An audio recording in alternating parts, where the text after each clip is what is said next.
Good morning, everyone. I am audible. Good morning, sir. Morning sir. अभी आप लोगों ने कुछ असाइनमेंट पे काम किया नहीं क्या?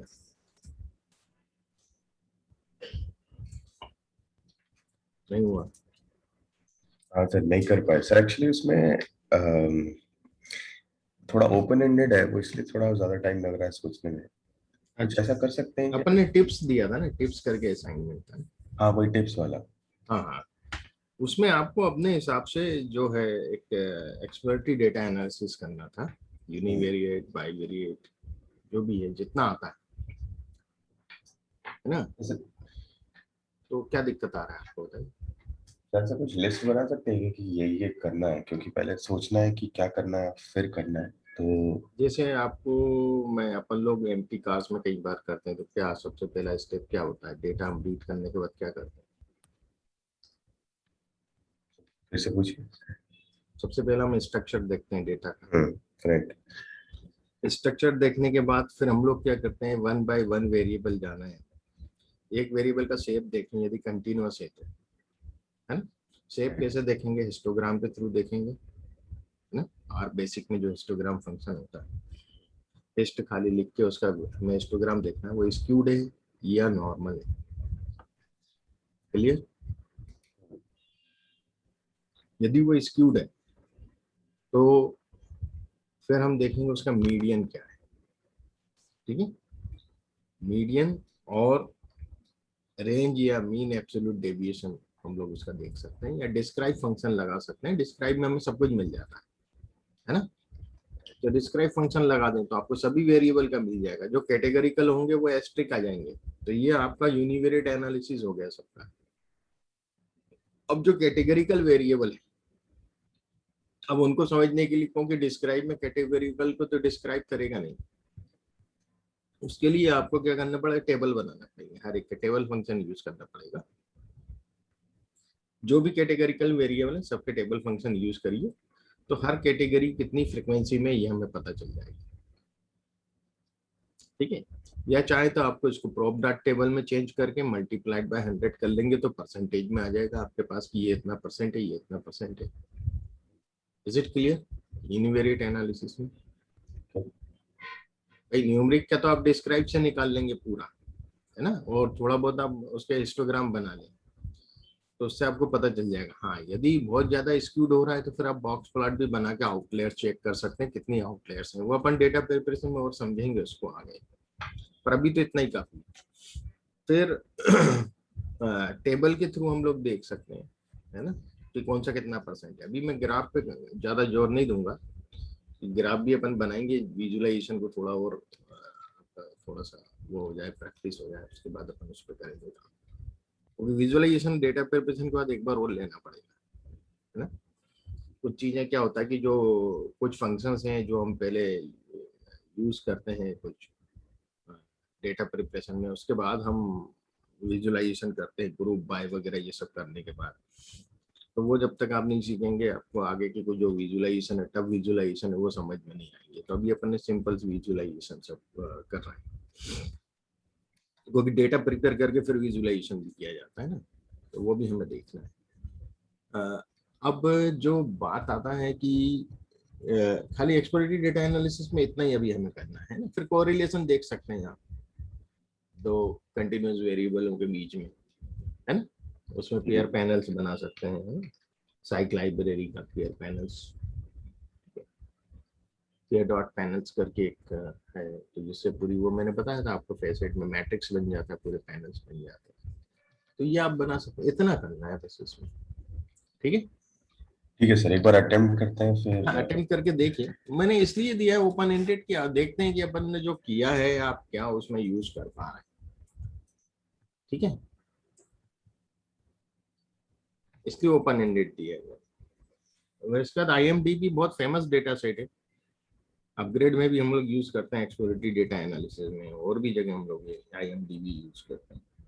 तो वो अपन फिर देखेंगे इसके बाद। पहले ये टिप्स का छोटा है, इसको अपन कर लें, फिर IMDb में करें। ठीक है, ठीक है सर, इस वीक ट्राई करेंगे, फिर कुछ मिस हो गया उसमें तो फिर आप बता दीजिए। तो ये आप एज अर्ली एज इसको करके और मैं चाहूंगा कि नेक्स्ट सेशन में या नेक्स्ट टू नेक्स्ट सेशन में अपन इसको देख लें, आप लोगों ने क्या किया है स्क्रीन पे शेयर करके या सेंड करके। फिर मैं क्या कि अपन को कंटिन्यूस लेना पड़ेंगे असाइनमेंट प्रैक्टिस के, है ना। क्योंकि अभी एक्सपर्टी डेटा एनालिसिस में मैं चाह रहा हूँ कि आपको कम से कम 5 या 6 डेटा सेट्स पे हम लोग काम कर लें, है ना। वैसे तो ज्यादा करना चाहिए, 10 एक डेटा सेट पे ईडीए करना चाहिए हमें, जिससे हमारे हाथ जरूरत हो उस पर रमा हो जाए, है ना, यूज टू हो जाए उस चीज को। तो वो बहुत इंपॉर्टेंट है हमारे लिए। मेरा तो कोशिश रहेगी कि 10 एक डेटा सेट पे हम लोग अपने आप को कंफर्ट कर ले, अलग अलग तरह के, ठीक है, एक के बाद एक। और इसके बाद फिर अपन को विजुअलाइजेशन भी उसमें इंक्लूड करना है ईडीए बाद में। तो ये सब चीजें इंक्लूड होती चली जाएंगी, ये सब ईडीए का ही पार्ट है, विजुअलाइजेशन भी ईडीए में भी आ जाता है, डेटा प्रिपरेशन भी थोड़ा सा आ जाएगा उसमें। तो ये अपन धीरे धीरे जितना जितना आता जाएगा वो नए नए डेटा सेट्स के अंदर हम अप्लाई करते चले जाएंगे, ठीक है। ओके चलिए आज अपन का शायद आज कोशिश करते हैं आज हमारा ये फिनिश हो जाए ggplot2। तो नेक्स्ट सेशन में हम डेटा प्रिपरेशन चालू करें, है ना। और डेटा प्रिपरेशन के बाद हम आएंगे इन्फ्रेंशियल एनालिसिस में, वहां से हमारी सही जर्नी चालू हो जाएगी एनालिसिस की प्रॉपर। अभी तो डिस्क्रिप्टिव ही चल रहा है, तो let's continue with ggplot2।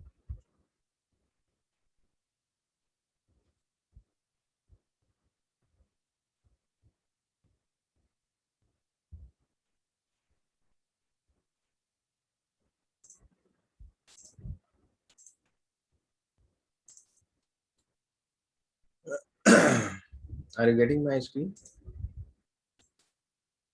Yes, sir. Rita ji, how are you?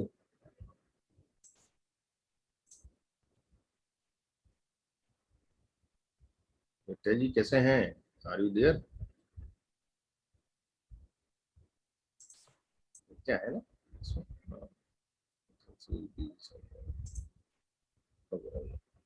So let's continue with sir वो सॉरी अनम्यूट का बटन नहीं दिख रहा था, फोन से लॉगिन किया मैंने। I am here only. you know this और lady, the Which name in lady? project. क्या नाम है सर, कहाँ पर है? माया वोरा, ऑफ कोर्स, हाँ सर, अच्छे से। उनके अच्छा काफी ये, काम मैं देखता हूँ एनालिसिस के। अच्छा तो आप अभी कोई साइकोमेट्रिक का ले रहे हैं क्या आप कुछ? हाँ अभी भी उनका एक पीएचडी का भी काम चल रहा है। Okay PhD okay. बहुत समय से 6 साल से लटका हुआ है, उनको टाइम ही नहीं मिल रहा। अब जागे हैं वो बहुत ज्यादा। 4 साल पहले करके दिया था मैंने, अब थोड़ा सा क्योंकि टाइम हो जाता है तो डेटा भी चेंज होता है। वैसे मेंटल हेल्थ इशू हो रहे, काफी लोग जा रहे हैं आजकल। हाँ अब सारे साइकोलॉजिस्ट बहुत बिजी है। नहीं बहुत अच्छा काम है उनका, मैं देखा हूँ, मैं गया भी उनके सेंटर पे। हम्म, जो रिडंडेंट गेम्स हैं, जो लर्निंग डिसेबिलिटी और दूसरी जो डिसेबिलिटी आ रही है बच्चों में, क्या होता है कि आई हैंड कोऑर्डिनेशन ये सब चीजें बंद हो गई है। क्या मोबाइल लेके बैठे हैं बच्चे, बचपन में ही 1 साल का बच्चा हुआ, 6 महीने 8 महीने का बच्चा हुआ, वो माँ उसको मोबाइल दे देती, चुपचाप बैठेगा मोबाइल लेके। क्या हम्म, मैंने देखा है ना, मेरे मेरे रिश्तेदारों में मेरे जो साड़ू भाई की बहुएं हैं, उनके छोटे छोटे बच्चे हैं, बस वो मोबाइल पकड़ा दिया उन्होंने हाथ में। अरे वो शांत रहते हैं इसलिए पकड़ा देते हैं। क्या हाँ। फिजिकल एक्टिविटी बंद हो गई बच्चों की। ये अभी सर इस पैंडेमिक में सबसे वर्स्ट हिट जो है वो बच्चे ही हैं। हाँ बच्चे एंड टीनेजर सबसे ज्यादा वर्स्ट हिट है एक्चुअली, हर अब वो एक फॉर्म में। बच्ची में जब मेरे यहाँ आती है, छोटी सी बच्ची है, 1 साल के ऊपर हुई है अभी, 1.5 पौने 2 साल की है, अभी दूसरा बर्थडे आने वाला है उसका। तो मेरे यहाँ में उसको मोबाइल हाथ नहीं लगा देता, वो दिन भर रहती है मेरे यहाँ कभी कभी, बहुत छोटी सी हुई। तो वो उसको मैंने क्लिप से एक बार निकाल के दे दिए, कपड़े सुखाते हैं ना अपन जो क्लिप्स लगाते हैं रंग बिरंगी, वो आती है सबसे पहले पूरे क्लिप निकलवाती है मुझसे। वो क्लिप्स लेके खेलती है, वो क्लिप्स को जोड़ती है एक के पीछे एक, क्या, और उसके कुछ कुछ शेप बनाती है। अब मेरे घर तो कोई छोटा बच्चा नहीं है कि उसके लायक खिलौने मिल जाए, तो उसकी मैंने ऐसे हैबिट डाल दी। वो आके क्लिप्स निकलवाएगी, फिर उसी का कुछ ना कुछ जोड़ तोड़ करती रहती है क्या। अच्छा, वेरी नाइस। हाँ। तो इस तरह से गेम आपको बच्चों को करवाना पड़ेंगे। और मैं उनके यहाँ देखा, माया वो रहा के बहुत अच्छे रिडंडेंट गेम, कंचे खिलाती हैं बच्चों को, चपेटे हम्म। खिलाती हैं क्या। हाँ, मैंने भी देखा हुआ है सर। हाँ, तो बहुत अच्छा मुझे लगा कि नहीं यार, ये चीजें अब आनी चाहिए, स्कूल में भी आनी चाहिए ये सब चीजें क्या। वो सब है एक्चुअली, बट वो हाँ मतलब रेगुलर बेसिस में प्ले वे तरीके से आजकल हम पढ़ाते नहीं है। बहुत ही हाँ कम बोर्ड्स हैं जो कि प्ले वे तरीके से पढ़ाते हैं, एक्सपीरियंशियल वे में पढ़ाते हैं। हाँ जो हमारे सीबीएसई और आईसीएसई वो रिडंडेंट हो चुके हैं एक तरीके से इस मॉडल हाँ पे। हाँ। तो तो वो सारा कुछ बड़ा प्रिस्क्रिप्टिव वे में पढ़ाते हैं, तो उसी तरीके से life has become very prescriptive, people work through rules, hmm. Out of the box thinking नहीं है। तो इसके लिए अगर कुछ नहीं है करने को तो बच्चे बहुत जल्दी बोर होते हैं, हाँ, they don't have way to think otherwise. अब आप देखिए ना, रिसर्च भी इंडिया में क्यों होते हैं, क्यों आप रिसर्च पेपर लिखते हैं, क्यों आप पीएचडी करते हो, आप अपने आपको उसमें मोटिवेशन ये नहीं है कि हमें कुछ नया देना है सोसाइटी लोगों को। मैं आपको मतलब इन जनरल लोगों की बात कर रहा हूँ। उनको ये है कि भैया हमारा कुछ एड ऑन हो रहा है क्या, हमारा सैलरी बढ़ जाएगा, या टीचर प्रोफेसर हैं तो हमारा ये हो जाएगा, 4 पेपर है तो उससे मतलब वो उनका कहीं ना कहीं वो है, पर उनका ये नहीं कि हमें सोसाइटी को कुछ देना। तो उस लेवल की रिसर्च भी नहीं होती है ना। तो बहुत सी जगह है चीजें।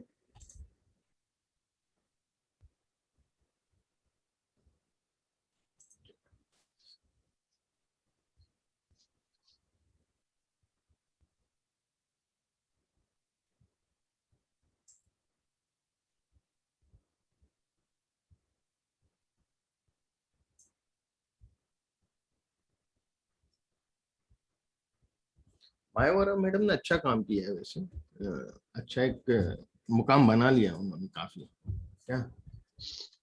ऐसे यहाँ की लीडिंग साइकोलॉजिस्ट हैं। तो जब मैं फर्स्ट टाइम क्या हुआ, somebody told me कि यार आप उनसे मिलो, माया वोरा से। ये बात होगी करीब 7-8 साल पुरानी। मैंने उनको कॉल किया अपॉइंट, तो कहले मैं देखती हूँ डायरी में अपॉइंटमेंट आपका टाइम दे पाऊंगी नहीं। फिर उन्होंने एक अपॉइंटमेंट दिया मुझे, मैं गया नहीं मिलने। फिर मुझे थोड़ा सा रूडनेस लगी उनकी बात में। और after 1.5 months he came to my house कि सर मुझे ये एनालिसिस का काम है, मैंने कहीं से आपसे सुना है, आपके बारे में सुना है, 2-4 लोगों से आप अच्छा करते हैं। तब उनके कुछ प्रोजेक्ट हो गए। फिर उसके बाद हमारी बॉन्डिंग अच्छी हो गई, तो उनके स्पंदन में भी उन्होंने एज ए कंसल्टेंट मुझे वो करा हुआ है। और उनके काफी काम मैंने उसके बाद किए, कर रहा हूँ प्रेजेंटली। फिर उसके बाद उन्होंने पीएचडी का काम दिया, वो भी करके रख दिया मैंने। एसपीएसएस किया था उस जमाने। और अब तो पूरा आर पे कर रहा हूँ। तो मुझे रीशेड्यूल कर रहा हूँ मैंने कि नहीं यार, मैं इसको दोबारा करूंगा, मजा नहीं आया, पिछला काम था। मैंने कहा मैं दोबारा करके देखता हूँ। जब टाइम भी चेंज हो गया, मैंने कहा डेटा भी थोड़ा सा आपके पास बढ़ गया होगा, तो वो डेटा भी उन्होंने थोड़ा सा दिया नया मुझे, उसको दोबारा करना ये अभी हमारे न्यू डेटा पे काम कर रहे हैं सर? है। ये अभी कोई न्यू डेटा पे काम कर रहे हैं? हाँ, उन्हीं ने वही डेटा जो पहले कलेक्ट किया था, अभी उसके बाद फिर मैंने दोबारा से, उनके पास और हो गया था डेटा, तो वो करते ही रहते हैं ना कहीं से बहुत काफी। तो डेटा बढ़ भी गया था, तो अच्छा डेटा हो गया। और अब क्या अब है कि उस टाइम जो काम किया था एसपीएसएस की अपनी कुछ लिमिटेशंस होती थी, है ना। आर में वो लिमिटेशंस को अपन क्रॉस कर जाते हैं और कुछ अच्छा कर पाते हैं। तो मैंने कहा नहीं यार, अब मैं आर पे करूंगा। तो कहने लगी ठीक है आर पे करो। उस पर मैंने कल से काम चालू किया है।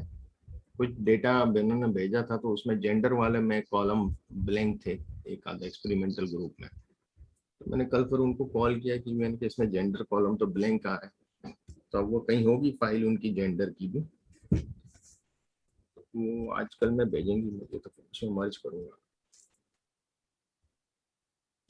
तो वही रिडंडेंसी के ऊपर ही है उनका पूरा काम मोस्टली। रिडंडेंट गेम का क्या इफेक्ट पड़ता है क्या नहीं पड़ता है, उसी के ऊपर है पूरा। क्या है सर, सॉरी, रिडंडेंट गेम्स? हाँ उसी पे है उनका पूरा काम। शायद उनकी सिनॉप्सिस पड़ी होगी, मैं दिखाता हूँ। तो कई आपके बार पास सर, आप ये वो भी दिखाइए कि जब आपके पास डेटा आता है तो किस फॉर्मेट में आता है, साथ में ये सिनॉप्सिस वगैरह सब कुछ आता है क्या? हाँ सिनॉप्सिस वगैरह लेता हूँ ना मैं। सिनॉप्सिस के वगैरह तो कुछ हो ही नहीं सकता, क्योंकि सिनॉप्सिस जब मैं इंट्रोडक्शन पढ़ूंगा तब मैं समझ पाऊंगा किस एरिया में ये स्टडी करना चाह रहा है, रिसर्च करना चाह रहा है ना। मैं बहुत उसमें डीपली पढ़ता हूँ ये पूरा सिनॉप्सिस का एक एक वर्ड। पहले तो इंट्रोडक्शन, फिर रिव्यू ऑफ लिटरेचर, भले ही उसने किसी भी उसमें फॉर्मली लिखी हो, पर उससे मुझे एक आइडिया लगता है कि जो उन्होंने ऑब्जेक्टिव सेट किए हैं वो मैच कर रहे हैं कि नहीं कर रहे हैं उनके स्टडी के टाइटल से। ये बहुत इंपॉर्टेंट होता है। कई बार ऑब्जेक्टिव कहीं जा रहा होता है, टाइटल कहीं जा रहा होता है। फिर ऑब्जेक्टिव के बाद जो हाइपोथेसिस उन्होंने सेट करी है, फॉर्मुलेट करी है, वो प्रॉपर है कि नहीं है, इस पर ऑब्जेक्टिव को वो कर रही है कि नहीं कर रही है। फिर इसके बाद हम देखते हैं डेटा कि भाई डेटा उन हाइपोथेसिस के हिसाब से है कि नहीं, उन ऑब्जेक्टिव को फुलफिल कर रहा है कि नहीं कर रहा।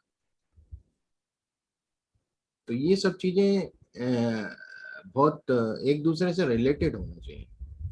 अभी मेरा एक नया वर्कशॉप चालू हो रहा है मैडम।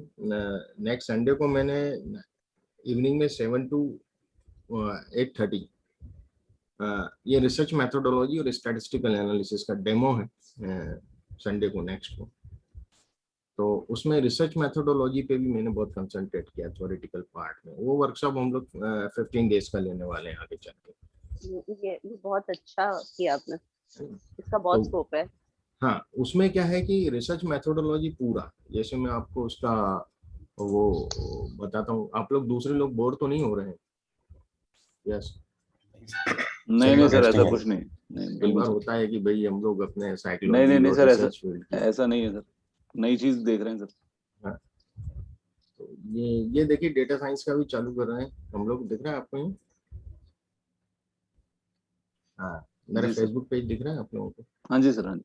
ये डेटा साइंस का भी चालू करें। 11 जुलाई को हमने 9 to 11 AM इसका डेमो रखा है विद पाइथन। अनुभव पारेलिया जो मेरा भांजा है, स्टेट फोर्स से उसने किया हुआ है कोर्स सब, वो इसको कर रहा है। और ये हमारा रिसर्च मैथोडोलॉजी वाला है। Research methodology and statistical analysis using R. तो इसमें हम लोग काफी रिसर्च स्कॉलर्स हैं, लेक्चरर्स हैं, प्रोफेसर हैं, साइंटिस्ट हैं, रिसर्चर्स हैं, स्टूडेंट्स, इनके लिए एक कोर्स हमने स्पेसिफिक तैयार किया है। इसमें रिसर्च मैथोडोलॉजी को हमने अलग पॉइंट ऑफ व्यू से शो किया, जो बुक्स में होता है वो नहीं है। ये प्रैक्टिकल है पूरा, कि मीनिंग ऑफ रिसर्च क्या है, मोटिवेशन इन रिसर्च क्या है, सिग्निफिकेंस ऑफ रिसर्च क्या है, टाइप्स ऑफ रिसर्च क्या होती हैं, तो problems faced by researcher, researcher क्या क्या प्रॉब्लम फेस करते हैं वर्ल्ड वाइड, और इंडिया में क्या प्रॉब्लम फेस होती है रिसर्चर के लिए जब वो रिसर्च करना चाहता है कोई चीज। तो प्रोसेस ऑफ रिसर्च क्या है, रिसर्च डिजाइन क्या होते हैं, टाइप्स ऑफ डेटा क्या होते हैं, फिर टाइप्स ऑफ सैम्पलिंग क्या होती है, और डेटा कलेक्शन प्रोसेस क्या होना चाहिए, कितने प्रकार की होती है, कैसे डेटा कलेक्ट किया जाता है, ये सब रिसर्च मेथोडोलॉजी में हम लोग लेके आ रहे हैं। सर ये टाइम थोड़ा ठीक है, ये शाम वाला जो 7 से 8:30 का है? नहीं ये मैंने क्या किया है कि खाली डेमो है ये तो संडे का। अच्छा, डेमो है कोई? इसके बाद टाइमिंग तो बाद में डिसाइड होगी उन लोगों के हिसाब से, क्या कि मल्टीपल बैचेस तो रखना पड़ते हैं, क्योंकि जैसे आपका बैच चल रहा है, तो दूसरा अल्टरनेट डेज में हम लोग प्लान भी कर रहे हैं कुछ एक आध बैच और लेकर के आए, और भी टाइमिंग रहते हैं हमारे पास। तो वो चीजें होती जाएं। अब एनालिसिस भी जॉब रहते हैं मेरे पास, वीकली एक आध जॉब आई जाता है, और उसमें भी अपन कितना टाइम, जो 2-3 घंटे 4 घंटे करते हैं उसी में बोर हो जाते हैं कर कर। कुछ थोड़ा सा अच्छा वर्क होता है, चैलेंजिंग होता है, तब थोड़ा टाइम ज्यादा लगता है, उसमें मजा आता है काम करने में। तो 11 जुलाई को ये एक हमने डेटा एनालिटिक्स मशीन लर्निंग जो अपन कोर्स कर रहे हैं उसका भी रखा है। ये अपना सुबह 11 से 12:30 रखा है। तो उस दिन 3 है, 2 मेरे हैं, एक तो मैंने भांजे को दिया डेटा साइंस विद पाइथन। तो इस संडे नहीं कर पाया था मैं। हुआ क्या कि गूगल फॉर्म में ईमेल वाला कॉलम ऐड करना भूल गया। मैंने कॉपी पेस्ट ना करके उसको रीटाइप किया था, तो हाँ लोग रजिस्टर्ड तो हुए, ईमेल आईडी नहीं आया मेरे पास, तो मैंने रीस्ट्रक्चर करके वो फॉर्म सेंड किए। सर आज क्लास खत्म होने के पहले एक बार आप जितने सेशंस आप स्टार्ट कर रहे हैं, चाहे रिसर्च वाला हो, डेटा साइंस वाला हो, मेरे ख्याल से एक बार थोड़ा सा आप हमको भी बता दीजिए कि क्या कवर करने वाले हैं, तो हाँ हम भी देख लेंगे कि बिल्कुल इंटरेस्टिंग है बिल्कुल, या आप नहीं। लोग भी रजिस्टर डेटा साइंस वाले में भी अपलोड करिए, ये बहुत अलग पर्सपेक्टिव में बताएंगे डिप्लॉयमेंट कैसे होता है, और इनने कुछ प्रोजेक्ट डिप्लॉय भी किए हैं अनुभव में क्या। हम्म। तो वो भी आपको पता चलेगा कि हम लोग ऐसे मशीन लर्निंग करते हैं और इसको डिप्लॉय ऐसा होता है, इसका फाइनल आउटपुट ये आता है प्रैक्टिकली, है ना। तो वो चीजें आपको देखने को मिलेंगी, और इसका बहुत अच्छा कंट्रोल है काफी पूरा, क्योंकि इसने स्ट्रेटफोर्ड ऑक्सफोर्ड यूनिवर्सिटी के डबल सर्टिफिकेशन है इसका, वहां जाके पढ़ा यूके में। और अभी इसने एमबीए भी कर लिया है, डेटा साइंस में भी स्पेशलाइजेशन हो गया है इसका, सर्टिफिकेशन वहीं से। तो काफी अच्छा नॉलेज है इसके साथ। इसने मेरे साथ एक प्रोजेक्ट किया था, ट्विटर ट्रैक जो मेरा कंपनी था, उसका पूरा इसी ने पोर्टल बनाया था। It was very huge portal, इतना बड़ा पोर्टल शायद ही मतलब बायजूस वगैरह भी नहीं लगते उसके सामने। पर क्या हुआ कि अपने पास फंडिंग की कमी के कारण उसको हम नहीं कर पाए। उसमें असेसमेंट टूल का भी हमने बहुत ज्यादा कंसंट्रेट किया था, तो वो हमने पोर्टल बनाया था। अभी हम लोग काम कर रहे हैं सब्जेक्टिव आंसर सीट को चेक करने के ऊपर, हमने चालू किया है काम दोनों में। तो देखिए उसमें कहाँ तक सक्सेस मिलती है, वो यदि सक्सेस हो जाता है तो फिर हम फंडिंग ला सकते हैं उसके थ्रू। कॉपी जो चेक होती है ना, तो सब्जेक्टिव कॉपी वो खुद चेक कर लेगा एआई ठीक है, कैसे टीचर्स की। होगा? हैं? क्या क्या कैसे होगा? उसमें क्या रहेगा कि जैसे हमने पहले भी जो मल्टीपल चॉइस क्वेश्चंस के लिए क्या करता था, इसने एक एल्गोरिथम बनाई थी जो इमेज को कैप्चर नहीं करती थी। ओएमआर सीट जब हम रखते थे वेब कैम के नीचे, हमने ऐसा लैम्प टाइप वेब कैम दिए थे स्कूल्स में, तो उसमें आपको ओएमआर सीट जो रहती थी वन वन क्वार्टर पेज की रहती थी, A4 की भी 1/4 रहती थी, या हाफ पेज की रहती थी, अलग अलग नंबर ऑफ क्वेश्चंस के हिसाब से। तो वो सीट्स आपको खाली एक गड्डी बना के रख देना, एक एक हटाते जाओ बस। आपको जैसे नोट गिनते हैं ना, वैसे हटाना है आपको फटाफट। उतनी देर में वो कैप्चर करके और एनालिटिक्स रिजल्ट सब बना देता था। तो वो इमेज कैप्चर नहीं करता था, वो डेटा उठाता था कि पहले क्वेश्चन का आपने बी ऑप्शन सेलेक्ट किया तो वो खाली बी उठा के पटक देगा। तो ये इसके पास एक अच्छी एल्गोरिथम बनाई थी। तो अभी उसी एल्गोरिथम में हम लोग क्या करेंगे, जो कॉपी के वो जो कॉपी है उसको रखेंगे वेब कैम के नीचे और पेज पलटाते जाएंगे। तो पहले पेज के पूरे वर्ड्स ये उठा लेगा, पूरा पेरा जो भी लिखा है वो उठाएगा, स्कैन नहीं करेगा। तो इससे क्या होता है कि हमारा एक तो फास्ट होता है वर्क, है ना। इमेज जब जाएगी तो रैम पे थोड़ा सा दिक्कत हुआ, फिर इमेज को कन्वर्ट करो तो एक लंबी प्रोसेस हो जाती थी। ये सीधे उसने एल्गोरिथम ऐसा बनाया हुआ था कि वो सीधे वर्ड्स को उठाएगा। वर्ड्स को उठा के मान लीजिए, अभी अपन एक हाइपोथेटिकली मैं बताता हूँ, वर्ड्स को उठाकर ने माइक्रोसॉफ्ट वर्ड में रख दिया। सीधे वर्ड्स कैसे उठाएगा सर? वो तो इमेज ही हाँ, होगा ना, वेबकैम से नहीं नहीं निकलेगा नहीं, तो। वो इसने वही एल्गोरिथम बनाया था। तो वो एक बहुत बेनिफिट हुआ उससे हमें, बहुत फास्ट वर्क होता है। उसने कुछ एल्गोरिथम इस तरह का बनाया हुआ है कि वो पूरे वर्ड्स ही उठाता है। वो क्या उसने किया, मतलब अभी तो पहले तो वो ऑप्शन उठाता था वहां से, जो भी आपने ऑप्शन सिलेक्ट किया है, तो बी है तो बी उठाएगा, सी है तो सी उठाएगा खाली। अब वर्ड्स के लिए हम लोग काम कर रहे हैं, तो अभी उस पर वो बना रहा है, देखते हैं वो सक्सेस होता है कि नहीं होता है। यदि वो वर्ड्स उठा पाते हैं वहां से और उसको हम अपने सॉफ्टवेयर में जो भी पोर्टल में उसमें ले पाते हैं, फिर उसके बाद उसका वैल्यूएशन का एक तरीका है।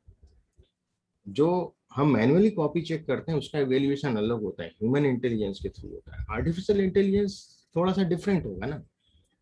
तो उसमें क्या कर रहे हैं, एक तो आंसर की लेंथ, हर आंसर की एक लेंथ डिसाइड रहेगी, रेंज की इतने वर्ड्स का होना चाहिए, है ना, इस रेंज के में के अंतर्गत होना चाहिए। तो वो रेंज के हिसाब से यदि आंसर की लेंथ है, पहले तो उसको मेजर करेगा, उसके हिसाब से आपको मार्क्स देगा। हमने तीन तीन चीज में डिवाइड करेंगे, length of answer, second is our grammar, and third one is the keywords. जो होने चाहिए किसी भी आंसर में। तो मान लीजिए जैसे मोल कंसेप्ट केमिस्ट्री में, मोल कंसेप्ट में आंसर में क्या होना चाहिए, भी कार्बन जरूरी है कीवर्ड, कार्बन के बाद C12 जरूरी है ना। तो ये कुछ कीवर्ड्स उसके अंदर रहेंगे। तो मान लीजिए 15 कीवर्ड्स और आदमी ने 10 ही कीवर्ड लिखे, तो उसको उस हिसाब से उसके मार्क्स मिल जाएंगे। इसी प्रकार लेंथ के अकॉर्डिंग वो उसके मार्क्स दे देगा, और ग्रामर के अकॉर्डिंग कितना % ग्रामर उसका सही है ओवरऑल आंसर में, उस हिसाब से उसके, और इन तीनों को ऐड करके वो जो है उसका रिजल्ट बना देंगे। इस पूरे प्रोसेस में क्या क्या यूज हुआ और वो सारी चीजें इसमें कवर हो रही है डेटा साइंस विद पाइथन? हाँ, इसके हम लोग तो अभी कर रहे हैं, उसमें काम चालू किया, 6 महीने लगेंगे हमें पूरा अच्छा, कंप्लीट वो तो करने उसमें में। टाइम लगेगा। अभी इसका कम करिकुलम क्या है सर, इसमें क्या क्या कवर होगा? इस डेटा साइंस वाले में, हम्म। डेटा साइंस में एक तो मेन हम लोग कंसंट्रेट करेंगे डिप्लॉयमेंट पे, और भाई इसको डिप्लॉय कैसे करेंगे हम लोग किसी भी प्रोजेक्ट को। और बाकी तो पाइथन से डीप लर्निंग इसके अंदर पूरा कवर होगा, NLP कवर होगा, प्लस आपका जो इमेज से रिलेटेड CNN RN मॉडल जो होते हैं वो कवर होंगे, ठीक है। मशीन लर्निंग तो होगा ही होगा, बाकी जो अपन कर रहे हैं मशीन लर्निंग इतना पार्ट तो होगा, शुरू का part data preparation basic codings ये सब होगा, इसके बाद डीप लर्निंग वाला पार्ट एक्स्ट्रा आ जाता है। सो सुपरवाइज्ड अनसुपरवाइज्ड सब टाइप के एल्गोरिथम्स सब आप कवर करें? वो तो अपन भी करेंगे, मशीन लर्निंग में भी करेंगे अपन, जिसका जो कोर्स है उसमें भी है, सुपरवाइज अनसुपरवाइज दोनों है। हाँ, रेनफोर्समेंट नहीं है, रेनफोर्समेंट उधर चैटबॉट में यूज होती है डेटा साइंस में, है ना। तो ये दो तो यूज करेंगे हम लोग, सुपरवाइज अनसुपरवाइज। सुपरवाइज जो होती हैं वो सब लीनियर रिग्रेशन, लॉजिस्टिक रिग्रेशन, जिसमें टारगेट वेरिएबल हमारे पास होता है, और जिसमें टारगेट वेरिएबल नहीं होता, क्लस्टरिंग सेगमेंटेशन वो अनसुपरवाइज हो जाती है, ठीक है ना। तो वो क्लस्टरिंग सेगमेंटेशन भी हम लोग करने वाले हैं, तो इसमें काफी अच्छा डिफरेंट वे में रहेगा। ये ना 11 जुलाई मतलब नेक्स्ट। नेक्स्ट संडे को है ये, सुबह 9 से 11 का टाइम है। 11 से 12 फिर अपना वही सेम सेशन जो अपन ले रहे हैं इसी का डेमो है। देन शाम को है फिर 7 से 8:30 research methodology statistical analysis using R। तो इसमें हम लोग डेटा प्री प्रोसेसिंग जो होता है इन्फ्रेंशियल एनालिसिस के हिसाब से, कंटेंट वैलिडिटी कैसे चेक करते हैं, रिलायबिलिटी ऑफ डेटा क्या होता है, फैक्टर एनालिसिस कैसे करते हैं, फिर इसका descriptive analysis, univariate bivariate multivariate जो होता है, फिर इन्फ्रेंशियल एनालिसिस में parametric test and non parametric test, ये पूरा कवर होगा। ये तो एक डेमो है, 15 दिन का सेशन रहेगा, ये करीब 90 डेज का होगा, क्योंकि ये पूरा लाइव सेशन पे डिपेंड ना करके कुछ रिकॉर्डिंग्स भी होंगी इसमें, कुछ बेसिक जो चैप्टर्स हैं उसकी, जैसे कि पाइथन कोडिंग, वो रिकॉर्डिंग से सीख लेंगे, या इसमें लोग वही आएंगे जो IT फील्ड के ज्यादा, तो उनको बेसिक कोडिंग यदि वो रिकॉर्डेड सेशन से भी यदि देख लेंगे तो वो आराम से, जिसने जावा किया हुआ है, जिसने C++ किया हुआ है, तो वो आराम से उस चीज को समझ पाएंगे। तो उसमें हम लोग ज्यादा टाइम नहीं देंगे इनिशियल प्रिलिमिनरी सेशंस पे, मोर कंसंट्रेट करेंगे एल्गोरिथम जो आगे यूज हो रहे हैं उसको।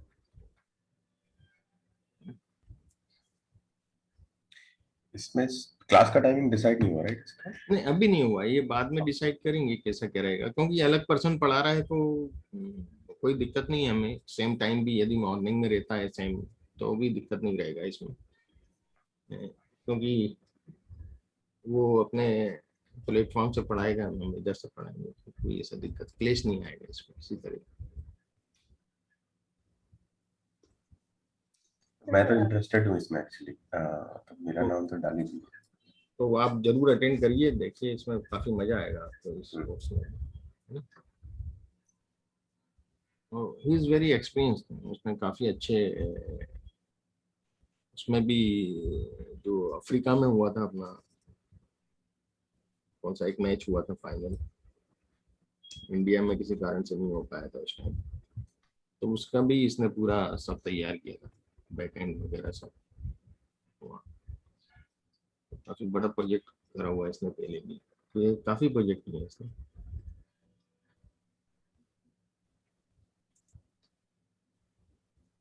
चलिए अपन आते हैं अपने उस पे आर पे फिर से। ये जो कुछ चीजें थी मैंने आपको बताई थी इसमें, अपन कर चुके थे, बार प्लॉट कंप्लीट हो गया था और हम लोग बात कर रहे थे अब शायद जियोम पॉइंट, जियोम जीटर, जियोम वायलिन हमने कर लिया था। फिर हम लोग आ गए थे डायमंड्स पे। अब हम बात करेंगे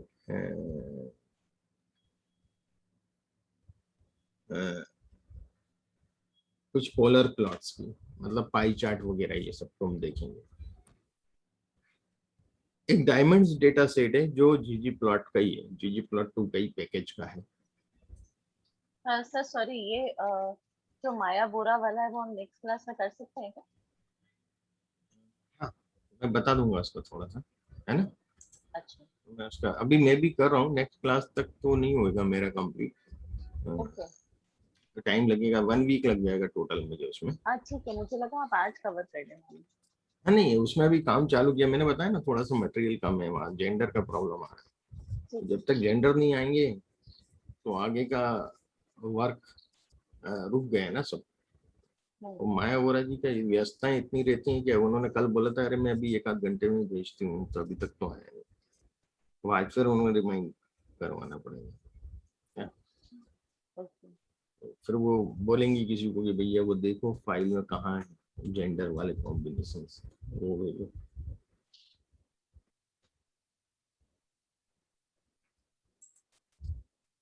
देखिए डायमंड्स एक डेटा सेट है जीजी प्लॉट 2 भाई। तो मैं आपको पहले डायमंड्स के बारे में बताता हूँ क्या दिया है डायमंड्स में। ये डायमंड डेटा सेट है, इसमें लगभग 50,000 कट डायमंड्स का डेटा सेट है, राउंड कट डायमंड्स हैं ये सब। और इस डेटा सेट में प्राइस दिए हैं और एट्रीब्यूट्स दिए हैं डायमंड के, जिसके द्वारा डायमंड की प्राइस डिसाइड होती है। ऑलमोस्ट 54,000 डायमंड्स है। जो वेरिएबल्स हैं वो हम देखें तो 10 वेरिएबल्स हैं। पहला है प्राइस, प्राइस है यूएस डॉलर में। दूसरा है carat, is the weight of diamond, 0.2 से 5.01 की रेंज है उसमें। कट है, क्वालिटी ऑफ कट, जो डायमंड का कट होता है वो उन्होंने ऑडिट पेयर लिया हुआ, ऑडिट फैक्टर लिए हुए सॉरी। ऑडिट फैक्टर में वही है कि fair, good, very good, premium, ideal. Fair यानी सबसे जो बेकार कट है उसको फेयर बोला उन्होंने। फिर अच्छा, बहुत अच्छा, प्रीमियम है, ideal, ideal is the best one. फिर डायमंड का कलर, तो diamond colour from D, D best के लिए है और जे जो है वो वेस्ट के लिए है। तो DEFGHIG, ये इस प्रकार से है ना, ये भी ऑडिट फैक्टर। फिर आगे हम क्लियरिटी पे, जो डायमंड की क्लियरिटी होती है, देखिए हमने उसका कट देखा, उसका वेट देखा पहले, तो फिर उसका कट देखा, फिर उसका कलर देखा। कलर के बाद एक होती है क्लियरिटी, कि अब डायमंड में देखते हैं तो कितना क्लियर दिख रहा है आपको इसमें। तो that is a measurement how clear the diamond is. So जो I1 है that is the worst, SI2, SI1, VS2, VS1, VVS2, VVS1, I have best। तो इस प्रकार से ये इसके अंदर दिया हुआ है ना। I1 इंक्लूजन्स है सर।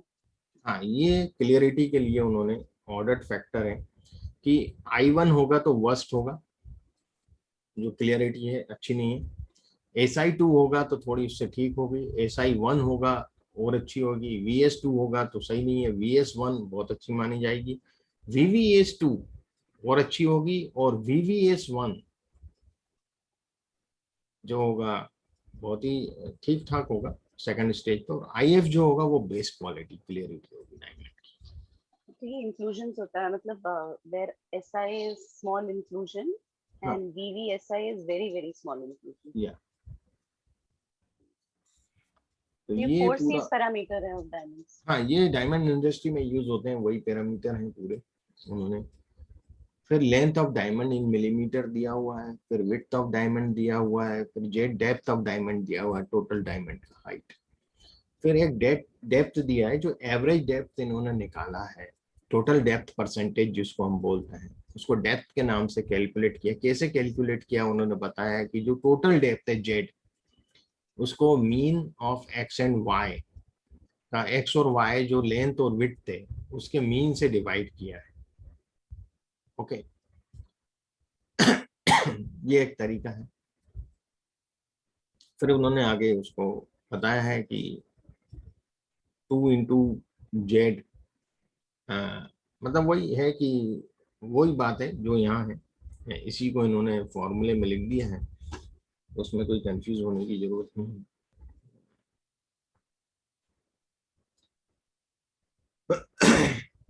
तो मीन से डिवाइड कर दिया एक्स वाई के जेड को, डेप्थ हो गया। टेबल टेबल जो डायमंड के ऊपर टॉप रहता है flat table, width of top diamond relative to widest point, है ना, तो वो विड्थ हो गई। इसकी रेंज दी 43 से 79, 43 से 79 रेंज दी हुई है। तो ये सब हमें डेटा में दिया हुआ है डायमंड में। एनी डाउट हियर, इस डेटा के विषय में किसी को कोई डाउट? No sir.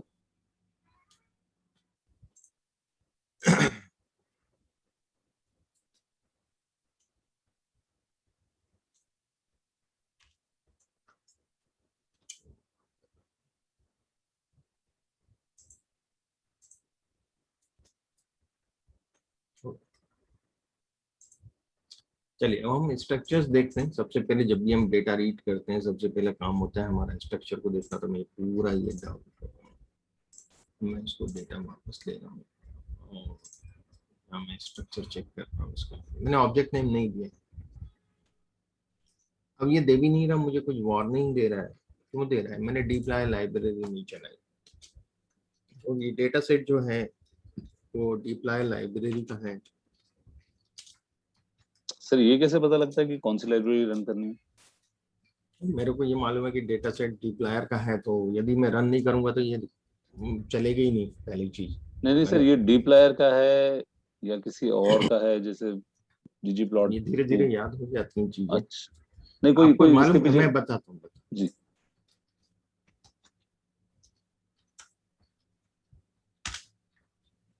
ये देखिएगा, डेटा सेट दिख रहा है आपको, ईयर, पैसेंजर, बीजे, सेल्स। अब मैं आपको डिप्लॉयर के डेटा सेट्स बताता हूँ।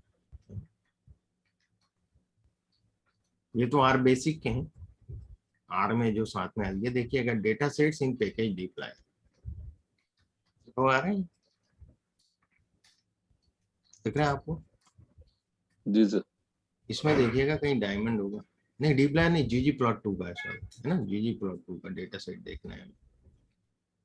तो अपन ने तो डिप्लॉयर रन किया है, जीजी प्लॉट 2 रन ही नहीं किया। सॉरी, मैंने डिप्लॉयर का लिख दिया। बेसिकली वो जीजी प्लॉट 2 का है, मुझे जीजी प्लॉट 2 रन करना होगा। मैंने कहा लिख दिया, सॉरी। मैं ये तो जरूरत पड़ेगी हमें क्या डिप्लॉयर की, तो अभी मैंने जीजी प्लॉट 2 लिखा नहीं ना, इसलिए जीजी प्लॉट का डेटा सेट उसमें दिया नहीं है। अब देखिएगा, अब मैं डेटा को वापस रन करता हूँ।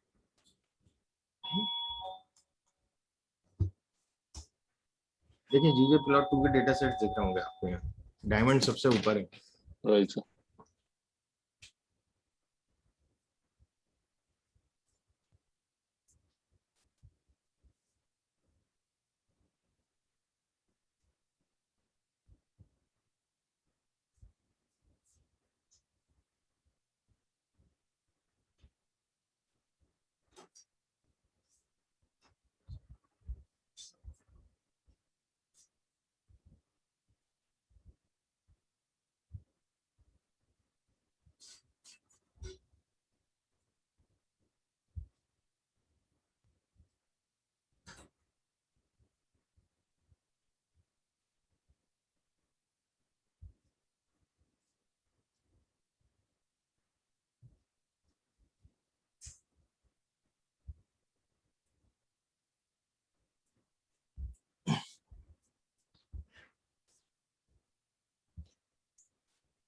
ये सब डेटा सेट्स हैं हमारे प्रैक्टिस के लिए, है ना।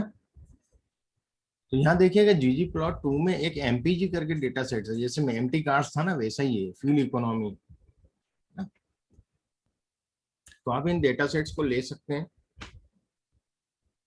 डिफॉल्ट में है ये, जो भी आप लाइब्रेरी रन करके दिखेगा उसका, है ना, जो भी पैकेज का देख रहे हैं। जैसे अपन को dplyr मैंने लाइब्रेरी रन करी है, ggplot2 करी है, बाकी ऊपर के सब RBase के हैं।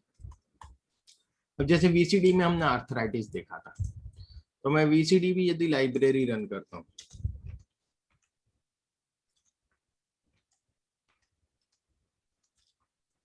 और अब मैं ये डेटा देखता हूँ, तो मुझे VCD का भी डेटा सेट मिलेगा, है ना। dplyr ggplot2 VCD आ गया, समझ में आया आप लोगों को। देखिए पहला ही आर्थराइटिस है, फिर बेसबॉल है, बहुत तरह के डेटा सेट है। Lots of. What is? तो मेरा क्वेश्चन भी अभिषेक के क्वेश्चन को ही कमेंसरेट करता है कि आपको समझ कैसे आता है कि कौन सी लाइब्रेरी लगानी है?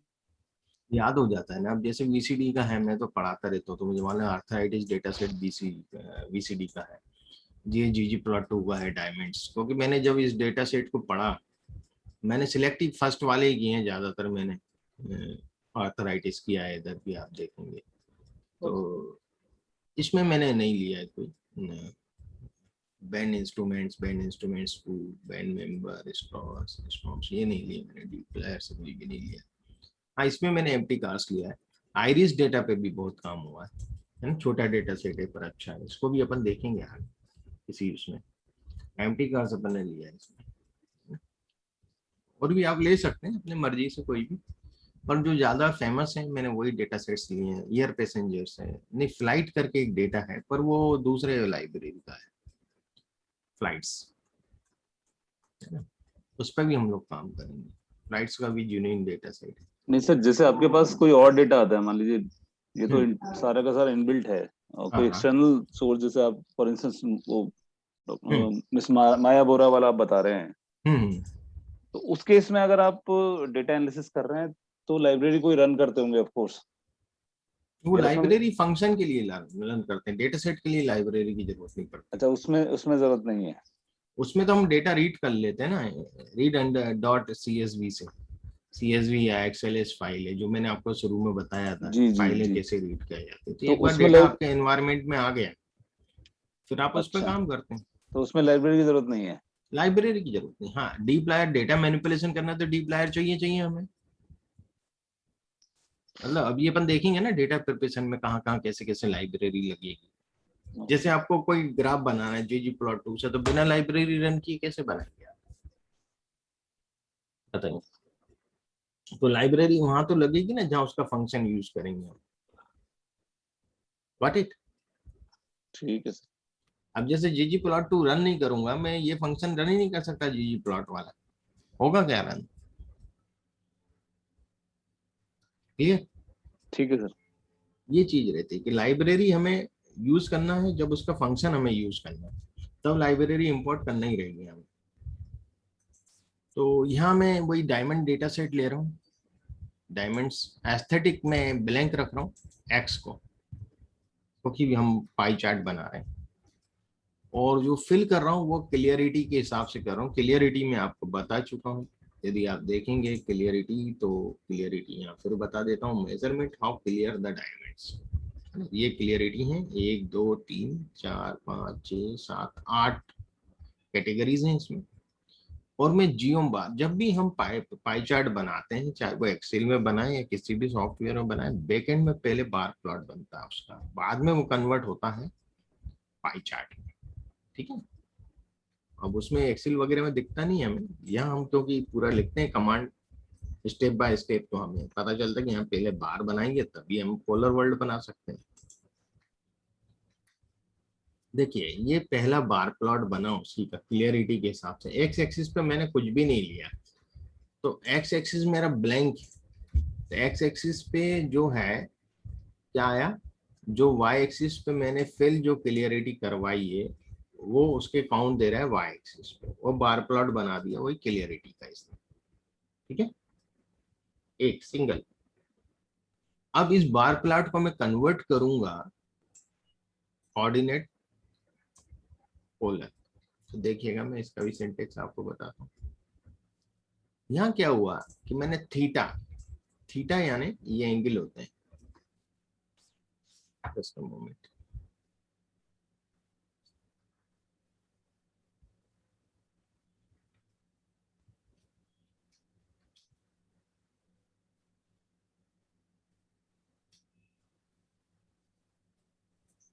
सर ये कॉर्ड पोलर क्या है?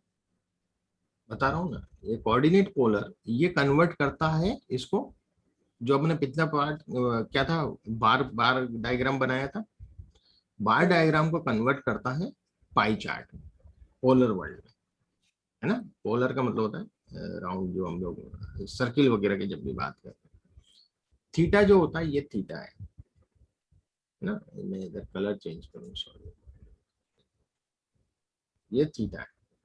अब ये थीटा के हिसाब से, थीटा मैंने वाई लिया है, तो वाई क्या है, मेरा फिल है, क्लियरिटी। आप देखेंगे यदि मैं आपको दिखाऊं इसमें, तो वाई में मेरे काउंट है, तो ये काउंट के हिसाब से ऐसे येलो है, तो ये कितने डिग्री का थीटा होगा ये देखना है। तो मैं आपको येलो दिखाता हूँ, ये जैसे एक थीटा है येलो, ये इतना ही थीटा क्यों आया, तो इसकी जो काउंटिंग होगी उस हिसाब से theta divided by 360 degree into क्या आएगा, कि भाई कितना है ना। ये जैसे आपका जो भी प्रोपोर्शन होगा वो यहाँ मल्टीप्लाई हो जाएगा। मान लीजिए टोटल हमारे पास जो डेटा साइज है, यदि हम इसके स्ट्रक्चर की बात करते हैं, तो स्ट्रक्चर अभी हमने देखा, इसका नहीं देखा, स्ट्रक्चर नहीं देखा है, मैं पहले स्ट्रक्चर दिखाऊंगा आपको।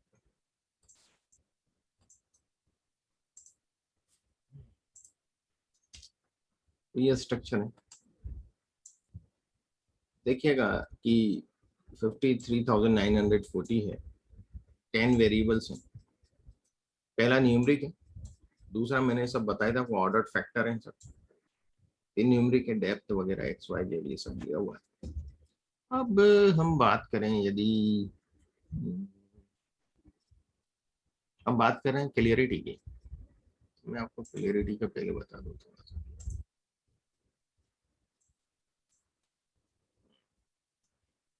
यहीं ऊपर लिख देता हूँ।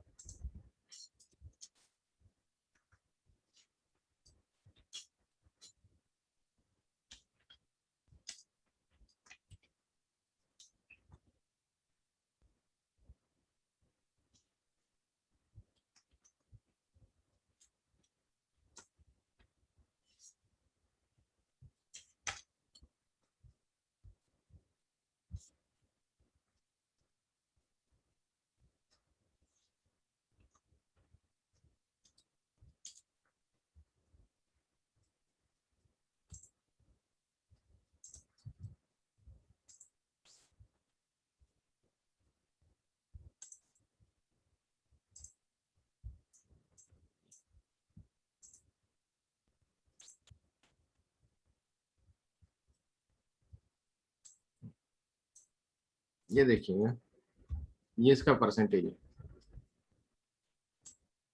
आगे 1.3 से 117 पॉइंट, ये इसका परसेंटेज 22, 22, 15, 963, ये पूरे परसेंटेज है।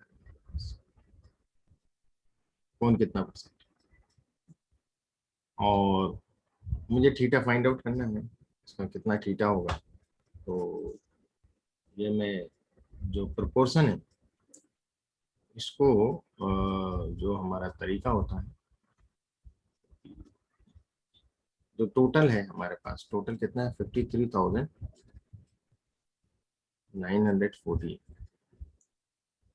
और इसका अपन ने डिवाइड किया है कि जो टोटल नंबर, तो यदि मैं टेबल आपको दिखाऊं, इसका टेबल भी दिखा देता हूँ, एक सेकंड, मैं आपको परसेंटेज की जगह ये क्लियर करके बता देता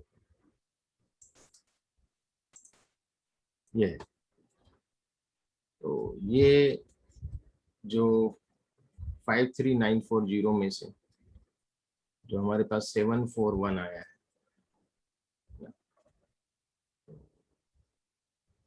यदि हम 360 डिग्री माने तो ये कितना होगा? तो 741 53940 इंटू 360 डिग्री, ये फॉर्मूला होगा। इससे हमें थीटा पता चल जाएगा, थीटा कितना है। तो यदि मैं इस को 741 डिवाइडेड बाय मैं आपको करके बताता हूँ, पहले यही करते हैं, कंसोल पे ही कर रहा हूँ। 741 डिवाइडेड बाय 53940 इंटू 360, देखिएगा 4.94 डिग्री। तो ये जो एंगल है ये 4.94 डिग्री का एंगल है, थीटा। व्हाट इट समझ में आ गया आपको?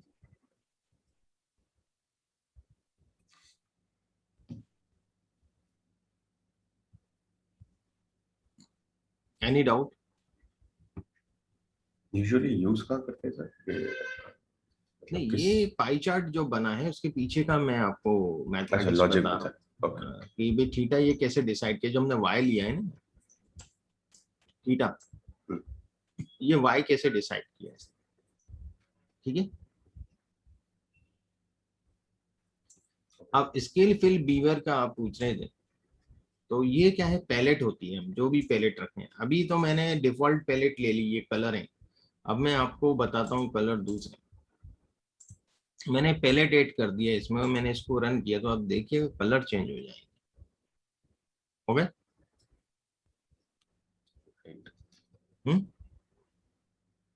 डार्क टू और भी हैं, बहुत से पैलेट्स हैं, ठीक है। ये कलर पैलेट्स हैं।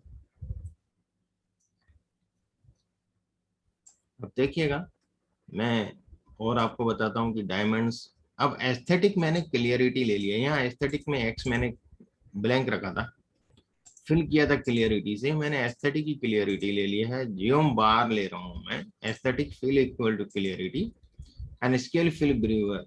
तो आप देखिएगा कि इसको मैं यदि रन करता हूँ, मैं इसको एक काम करता हूँ, ये ऐसे कर देता हूँ। आप देखेंगे ये बार प्लॉट बनाया मैंने। अभी इसका मैंने कोऑर्डिनेट पोलर नहीं बनाया। यदि मैं इसको ये कर दूं,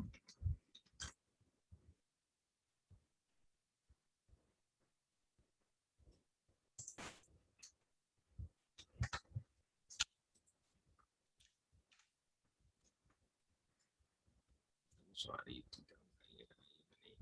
इसलिए कर दिया इसने।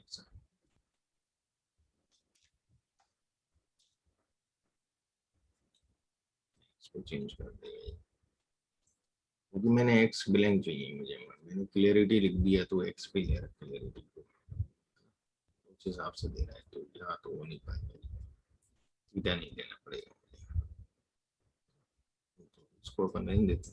ये ग्राफ मैं अभी आगे बताऊंगा आपको।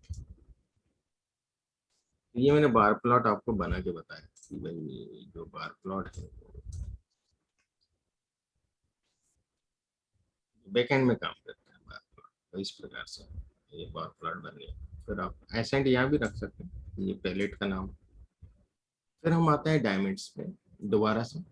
डायमंड्स हैं एस्थेटिक, हम लोग एक्स एक्सिस पे क्लियरिटी ले रहे हैं और फिल भी क्लियरिटी से कर रहे हैं। बार तो बनाना ही बनाना है।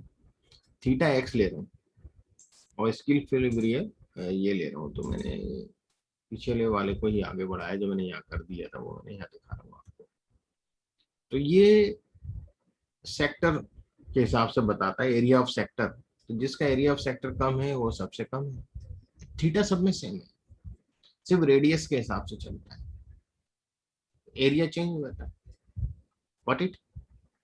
सर ये एक्स नहीं समझ आया मुझे। पहले आपने एस्थेटिक में एक्स जो है वो इन्वर्टेड ब्रैकेट में लिया था, उसके बाद आपने क्लैरिटी में लिया, ये नहीं समझ आया मुझे।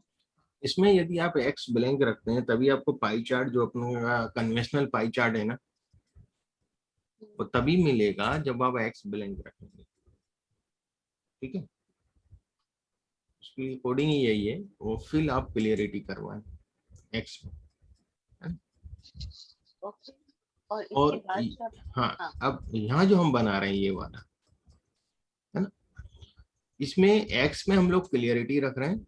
यदि मैं आपको इतना बताऊं, ये देखिए, ये इतना पहले बना के बता, गॉट इट? अच्छा, तो बार ग्राफ बनेगा टिल द टाइम बार आप ग्राफ बन थीटा नहीं गया आ जाए। क्लियरिटी के हिसाब से। ओके, अब जब हम पोलर वर्ल्ड लिए तो आपको ये सेम कलर में आपको ये देगा, पर मैंने जब पैलेट चेंज करूंगा, कलर चेंज करूंगा अपने हिसाब से, तो मुझे ये कलर अट्रैक्टिव कलर मिले, थोड़ा अच्छा प्लीजेंट कलर। क्लियर?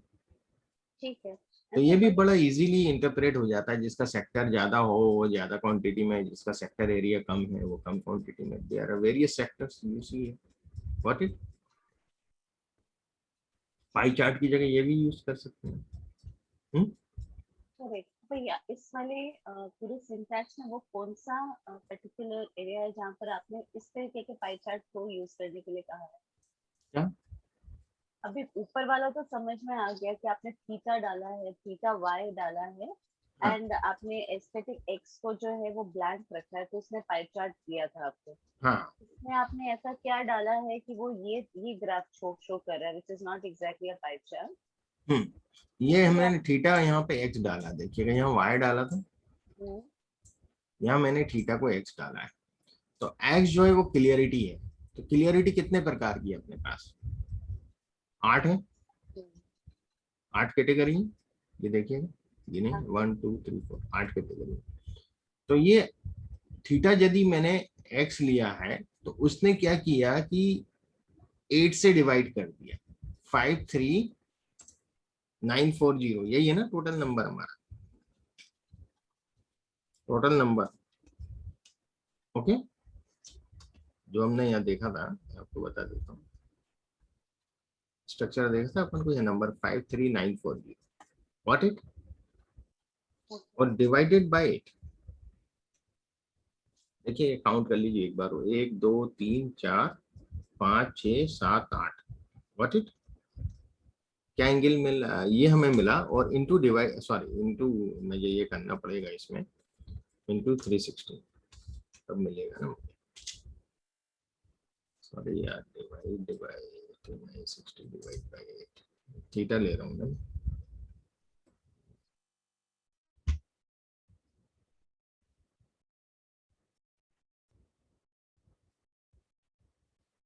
एक सेकेंड,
अरे 360 को 8 से डिवाइड कर देंगे एक्स के हिसाब से, जरूरत नहीं पड़ेगा क्लियर,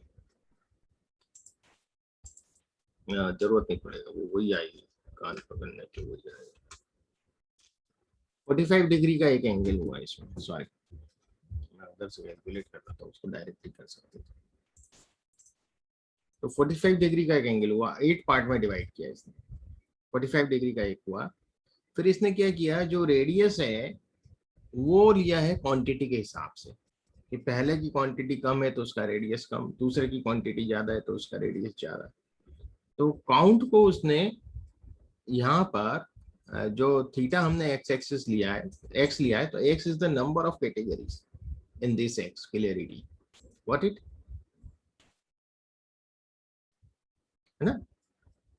8 कैटेगरी है, तो उसने क्योंकि कैटेगरिकल ले लिया आपने फैक्टर, यहाँ पर y जो लिया है ना आपने न्यूमरिक लिया था कि जो y जो था वो न्यूमरिक वैल्यू थी, y एक्सिस पे क्या था, न्यूमरिक काउंट थे। यहाँ भी देखिए y एक्सिस पे काउंट है, यदि आप देखें कहीं भी जैसे y एक्सिस पे क्या है, काउंट है, काउंट है ना, चीज समझ में आ रही है आपको। और x एक्सिस पे क्या है, कैटेगरी। ध्यान दीजिएगा, यदि मैं थीटा x रखता हूं, यदि कैटेगरिकल थीटा रख रहा हूं, तो वो क्या करेगा, वो जितनी कैटेगरी होंगी उतने से डिवाइड कर देगा उसको। Got it? और भी है हमारे पास कैटेगरिकल वेरिएबल, मैं उस पर भी आपको करके बताता हूँ। मैं आपको बताता हूँ कैटेगरिकल वेरिएबल, यहाँ 5 वाला ले लेते हैं, फियर गुड वाला, है ना, कट। अब कट पे भी अपन कर सकते हैं, तो मैं यहाँ एक काम करता हूँ, कट पे आपको करके बताता हूँ इसको। तो क्लियरिटी की जगह मैं ले लेता हूँ कट, और फिल भी कट आ जाएगा।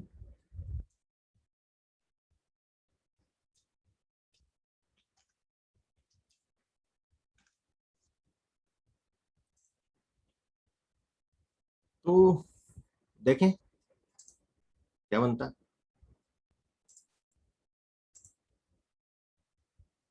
व्हाट। अब कट में क्या हुआ, हमारे पास 5 कैटेगरी है, तो 360 डिवाइडेड बाय 5,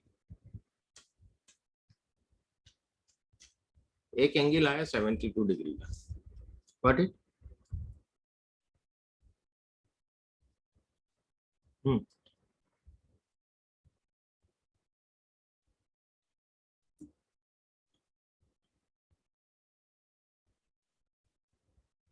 राइट सर। तो इस प्रकार से हमें उसकी काउंटिंग हम समझ सकते हैं कि इसका जो टेंजेंट जाएगा यहाँ इधर से ना, तो वो टेंजेंट बताएगा कि ये इतने हैं। यदि इसको हम इसको इसका वो देखेंगे ये कितना है, तो हमें देखना पड़ेगा यहाँ से कितना हुआ है, तो यही हम यहाँ पे देखेंगे इधर से टेंजेंट डाल, गॉट इट।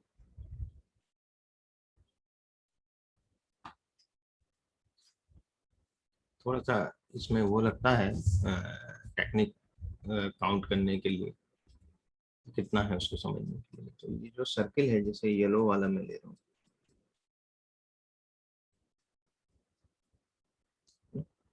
तो इस प्रकार से जाएगा, तो यहाँ हम टेंजेंट ले लेंगे, व्हाट इट, ये यहाँ आएगा। Any doubt?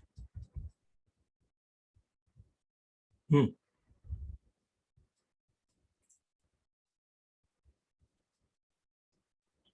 हम्म सर एक बार आपका लेक्चर दोबारा से सुनना पड़ेगा, तब आएगा शायद। हाँ, मतलब ये ऐसे टेंजेंट, क्योंकि हम यहाँ से तो नहीं मेजर कर सकते ना कितना है, यदि इसको समझना है तो हमें ये देखना पड़ेगा कि यहाँ पर ये कहाँ आ रहा है, हमें इसकी काउंटिंग पता चलेगी, हाँ ये इतना है ना, विजुअलाइजेशन के थ्रू क्या यहाँ हो सकता है, ये 10 से 15,000 के बीच में, नियर टू 15,000 है येलो वाला प्रीमियम। तो यदि हम इसका टेबल देखें,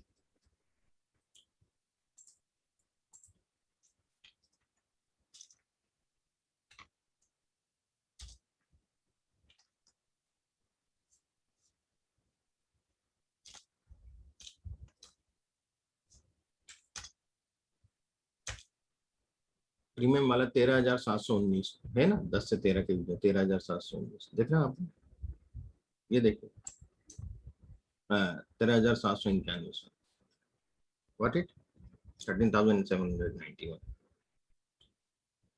अंडरस्टैंड। मतलब ये इसका इंटरप्रिटेशन के लिए आप उसको मार्क कर सकते हैं कि हाँ ये, और भी हम देखते हैं, और भी प्लॉट्स हम देखेंगे, थोड़ा सा प्रैक्टिस चाहिए और टाइम चाहिए इसको करने के लिए। यहाँ मैंने कट वाला तो दे दिया आपको, अब यहाँ मैं क्लियरिटी, जियो बार, कोऑर्डिनेट, ये तो अपन वो कर ही चुके हैं, यहाँ देखिएगा, मैं अब स्टेक बार प्लाट अपन बनाते थे पहले। अब स्टेक बार प्लाट की जगह में यहाँ पे जो है, इसको पहले रन करते हैं। ये जो हमने प्लॉट बनाया उसको मैंने स्टेक कर दिया, ठीक है, स्टेक कर दिया। तो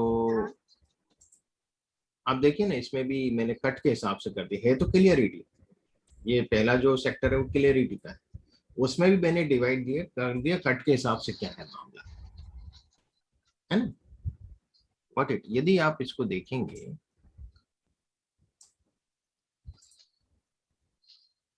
ये ऐसा देखिएगा कि ये कट के हिसाब से हो गया, इसमें इतना कट वाले, ये इतने, ये इतने, ये इतने, ये इतने, इस प्रकार से VS1 VS2 VS3, ये काफी करीब करीब बन गए बार प्लॉट।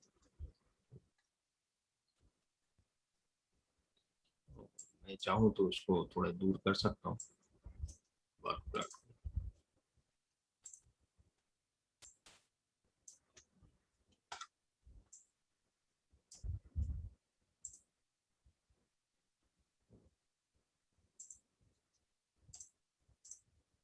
अब देख रहे हैं stack bar plot.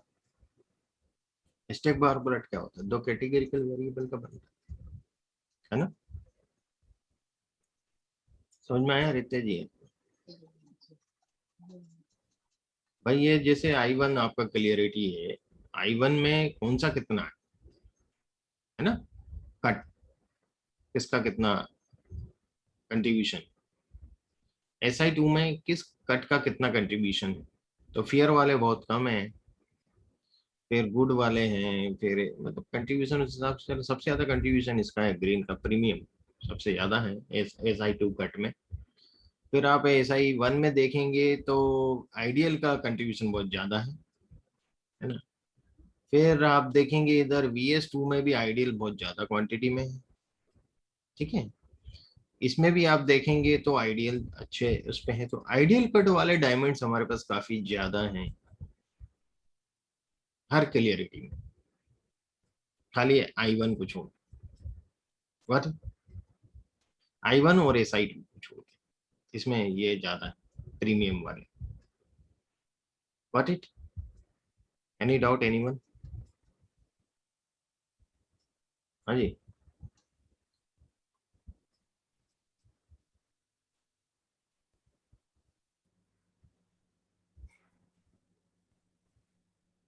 Sir macro level पे तो क्लियर हो रहा है, अभी को एक्चुअली खुद करेंगे तो ही हाँ, क्लैरिटी आएगा, अदरवाइज वो तो तो क्या मिल है, जाएंगे पहली 10 बार मिनट आप में। डेटा देख रहे हैं, देखिए डेटा को समझने में 2-2 3 दिन लग जाते हैं, है ना।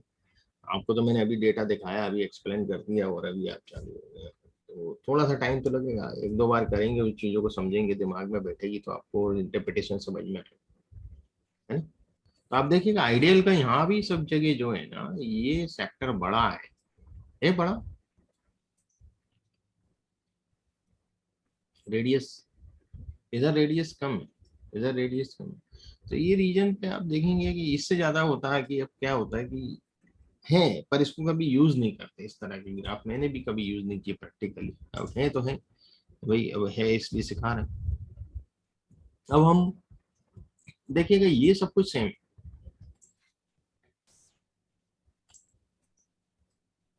पर यहाँ मैंने थीटा वाई कर दिया एक्स की जगह।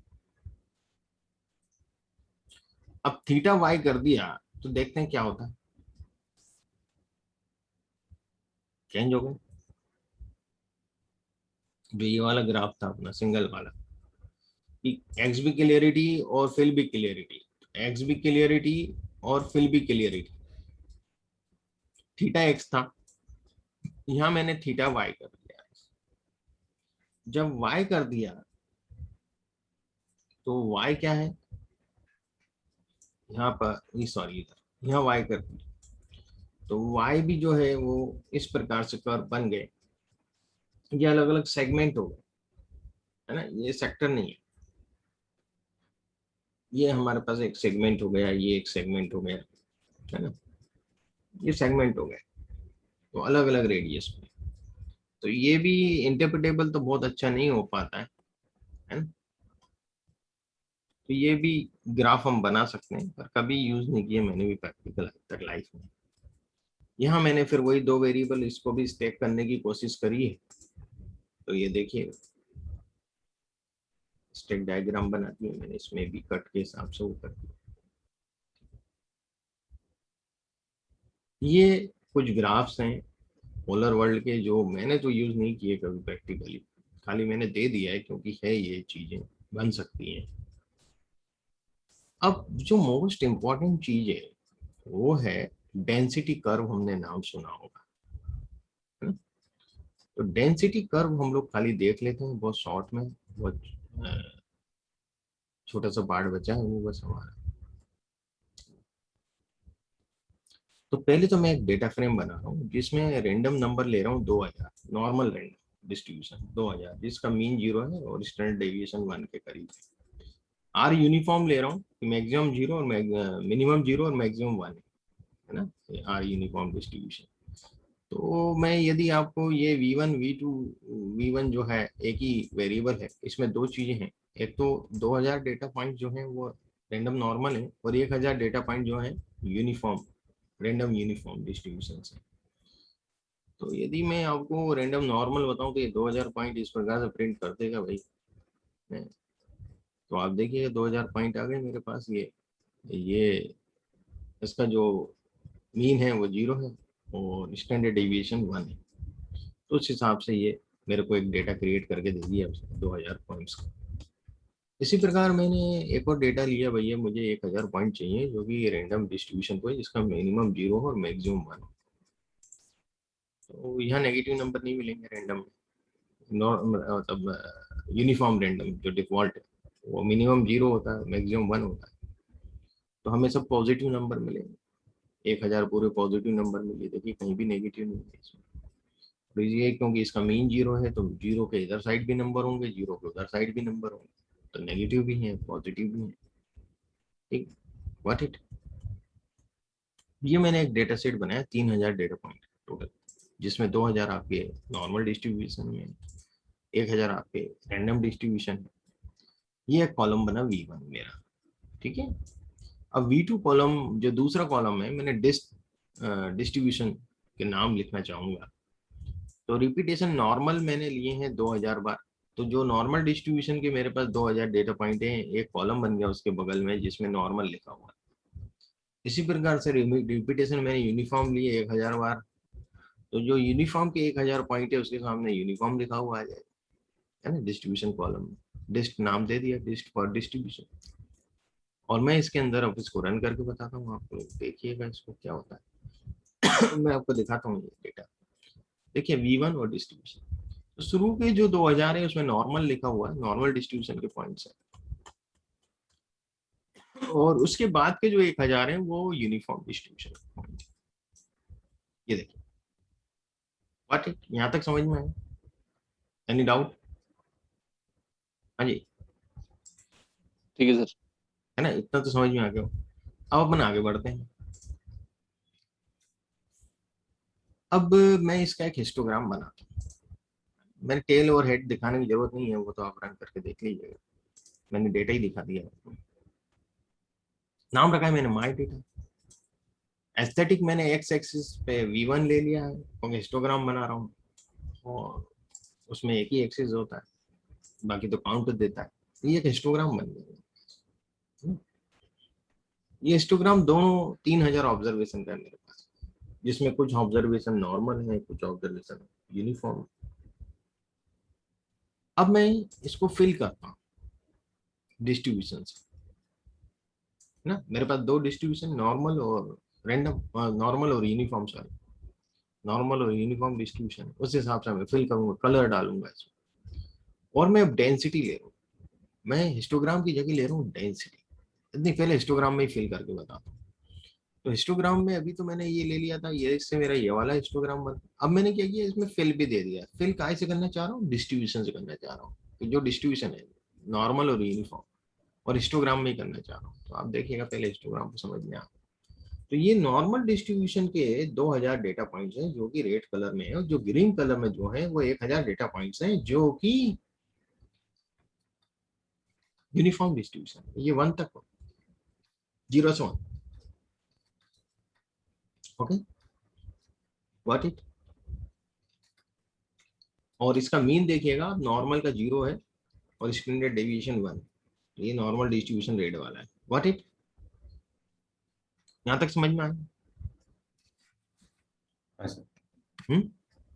अब मैं इसी को डेंसिटी में कन्वर्ट करता हूँ। हिस्टोग्राम की जगह मैंने क्या किया, जिनोम हिस्टोग्राम की जगह इसी में जिनोम डेंसिटी रख दिया। देखिएगा क्या होगा, ये डेंसिटी कर्व बन गया। ठीक है, तो ये डेंसिटी ये 0 to 1 बता रहा है ना। तो मैक्सिमम 1 वैल्यू पे हमारे पास बहुत सारे हैं। और यहाँ काउंटिंग नहीं है, पिछले उसमें काउंटिंग थी। काउंटिंग थी इसलिए ये फिगर ये वाला ऊपर जा रहा था और ये वाला नीचे आ रहा था। डेंसिटी में क्या हुआ, इसने 0 to 1 लिए डेंसिटी, इसकी डेंसिटी कितनी है, कौन सा कितने बार। तो 0 to 1 लिए, प्रोबेबिलिटी के हिसाब से डेंसिटी होती है। तो ये डेंसिटी है, तो ये डेंसिटी दी है, ये कितनी किसकी डेंसिटी है, कितना किसका हुआ। तो 0 से इधर के बीच में कितने बार आए हैं, तो ये डेंसिटी है। तो ये थोड़ा सा इसका रिवर्स हो गया है ना, इसका यहाँ ये डाउन था, जब डेंसिटी बनाया तो ये पोर्शन में आ गया, क्योंकि 0 to 1। अब मैंने कुछ इसमें अल्फा डाला 1/5। अब अल्फा क्या करता है कि मुझे इसके पीछे, ग्रीन के पीछे नहीं मालूम कि रेट जो है, जो कर्व है वो कैसा गया। भाई वो यहीं से डाउन होकर के ऐसा हो गया है, या फिर यहाँ से फैल के फिर ऐसा हुआ है, इसका जो स्लोप है कैसा है, आई डोंट। तो मैं डेंसिटी इसकी जो, सॉरी डेंसिटी, इसकी ट्रांसपेरेंसी बढ़ाने की कोशिश करूंगा, तो वो अल्फा के थ्रू बनती है। तो अल्फा में जितना छोटा रहूंगा ट्रांसपेरेंसी उतनी ज्यादा होगी।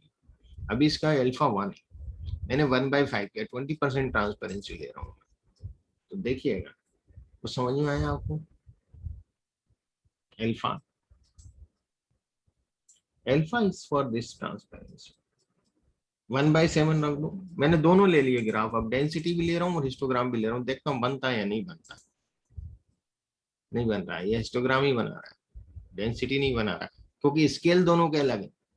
डेंसिटी का स्केल 0 to 1 है और आपके हिस्टोग्राम का स्केल काउंटिंग का है। व्हाट इट, इसलिए एक ही बना रहा है, डेंसिटी नहीं बनाएगा ये, ऐसे डेंसिटी नहीं बनाएगा। हाँ, डेंसिटी बनाना है मुझे, टेक्निक दूसरा यूज करना पड़ेगा, स्केल बदलना पड़ेगा उसका। व्हाट इट, तो देखिएगा मैंने वो भी करा है, कोशिश करी है, फिर मैं इसके सिंटैक्स को समझाता हूँ आप।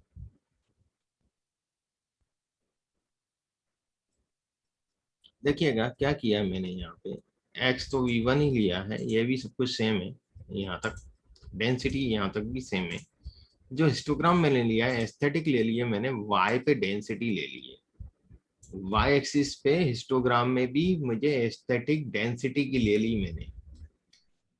ठीक है, जब एस्थेटिक मैंने डेंसिटी की ले रही तो उस हिसाब से वो दोनों कर्व बना पा रहा है सेम y पे। या तो मैं सेकेंडरी एक्सिस पे कुछ और लूं,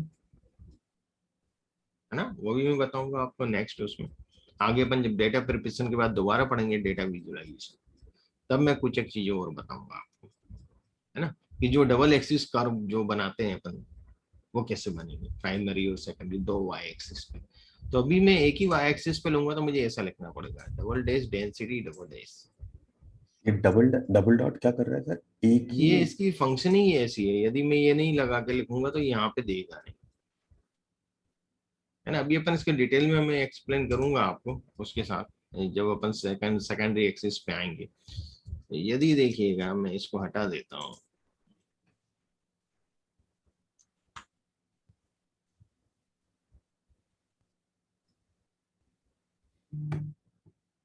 ठीक है, तो उसका तरीका ही वही है।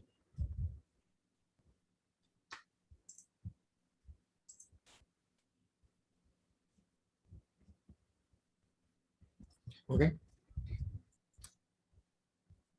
So ये बता रहा है डिस्ट्रीब्यूशन। ये हालांकि इतना ज्यादा प्रॉपर नहीं है, ये हिस्टोग्राम के अंदर अपन ने जो हिस्टोग्राम बनाया उसी के ऊपर अपन ने डेंसिटी का भी ओवरलैप किया है दोनों जगह। Okay. तो यहाँ आप देखेंगे कि ये तो नॉर्मल यहाँ पे ठीक है, ये बाहर निकल गया है ना रेड वाला, है ना। तो इस समय पता लग रहा है कि वहां पर इस रेंज के डेटा पॉइंट्स बहुत ज्यादा है। बहुत ज्यादा Okay. है ना। तो ये हालांकि इसका कोई इतना ज्यादा वो ऑथेंटिक नहीं है, मैंने खाली दोनों चीजें बनाई है, इसका कोई ऑथेंटिक नहीं है ये, क्योंकि हमने नॉर्मल डिस्ट्रीब्यूशन लिया है, वो तो नॉर्मली शो करेगा ही करेगा। 2000 लिए हमने, है ना, उसमें आउटलेयर्स तो हो नहीं सकती। यहाँ ये आउटलेयर्स बता रहा है, जो ऊपर के रेड है ना, इस कर्व के बाहर जो रेड है, समझ रहे हैं आप बात, हम्म ये आउटलेयर्स, ये आउटलायर्स है। ओके। आउटलायर्स हैं। तो ये सही रिप्रेजेंट नहीं कर रहा है उन चीजों को, क्योंकि हमने सेम स्केल ले लिया, सेम एक्सिस, ओके है ना, इसलिए ये कहीं ना कहीं मेल फंक्शन हो रहा है इसमें। ठीक है। सर दो चीजें, एक तो ग्राफ प्लॉट करना जो हम सिंटैक्स के थ्रू समझ रहे हैं, और एक है हम ग्राफ्स को समझना। हाँ, तो इंटरप्रिटेशन। राइट, तो बिना एक्चुअली दोनों ही चीजें एक्चुअली बिना प्रैक्टिस के तो होगी नहीं। तो अभी जो आपने टिप्स वाला डेटा दिया है उसमें हम्म। हम यही सारी चीजें यूज कर सकते हैं, जो एटलीस्ट वो हाँ अमाउंट और टिप्स का कॉलम्स है वो भी। हाँ, कर सकते हैं, कर सकते हैं, है ना, कर सकते हैं आप इजीली। आप करके देखिए, उसको इंटरप्रेट करने की कोशिश करिए। इंटरप्रिटेशन इज एन आर्ट, तो ये थोड़ा थोड़ा तजुर्बे के साथ ही आता है ना। एक्चुअली आप जैसे बताते हैं तो उस वक्त तो समझ में आ जाता है, लेकिन जब हम किसी डेटा के साथ करेंगे फ्रॉम हम्म। स्क्रैच तो क्या करना चाहिए, कौन सा प्लॉट करना चाहिए, कौन सा नहीं करना चाहिए, वहां पे तो आई डोंट नो कैसे उसको नहीं, बहुत आइडेंटिफाई सिंपल करें। है। जब भी कैटेगरिकल है तो बार प्लॉट पे जाते हैं हम लोग, या पाई चार्ट पे जाते हैं। कैटेगरिकल है तो, यदि कंटिन्यूस है तो हम हिस्टोग्राम पे जाएंगे, बॉक्स प्लॉट पे जाएंगे, डेंसिटी पे जाएंगे।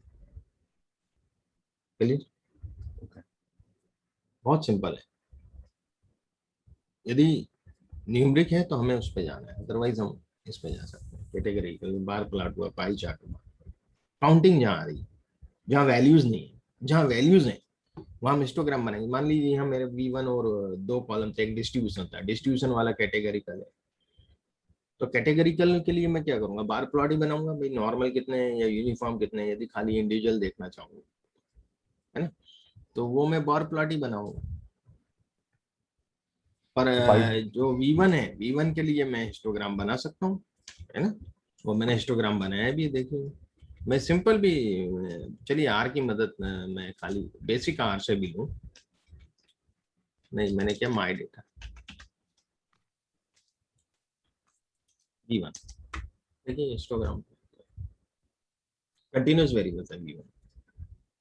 अब बार प्लॉट यदि मैं बनाऊंगा तो बार प्लॉट में मुझे टेबल पहले देना पड़ेगा, आर बेसिक में my data dollar,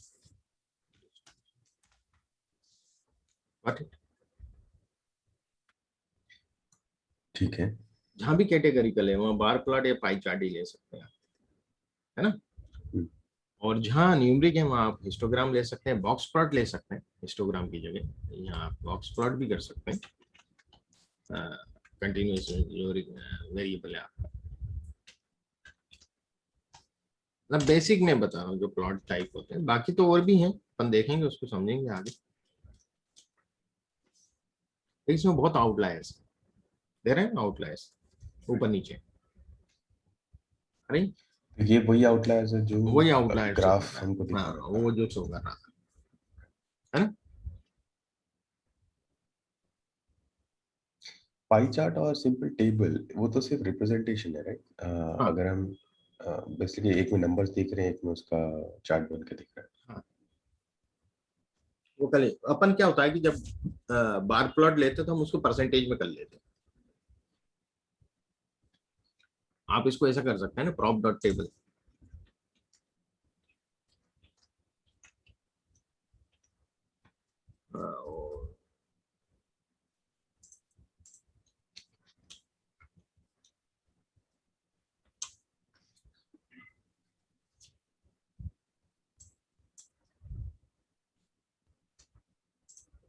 prop dot table क्या था सर?